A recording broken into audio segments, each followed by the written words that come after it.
আজকে আমি একটা পার্সেলের আনবক্সিং করতে চলেছি। আমি ছিলাম কাজে, তো ফোন আসার এক্সাইটমেন্টে ঝটাপট চলে আসলাম। অনেক দিন দিয়ে অপেক্ষায় ছিলাম, তো ফাইনালি চলে আসলো আজ। আর কথা না বাড়িয়ে আনবক্সিং করে ফেলি।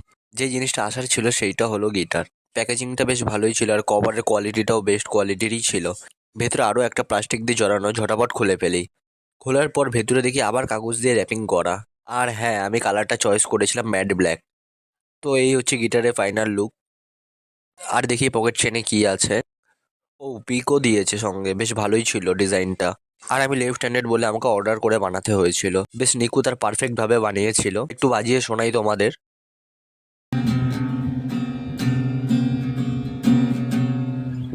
বাজাতে পারি না ঠিকঠাক, তাও বাজালাম। আর কেমন লাগলো জানিও। আনবক্সিং আর গিটার বাজানো এটা আমার চ্যানেলের ফার্স্ট টাইম ছিল। ভিডিওটা প্রপারলি বানাতে পারলাম না। তো তোমরা জানিও যে তোমাদের কেমন লাগলো ভিডিওটা। আর এরকম মিনি ব্লগস দেখার জন্য অবশ্যই লাইক সাবস্ক্রাইব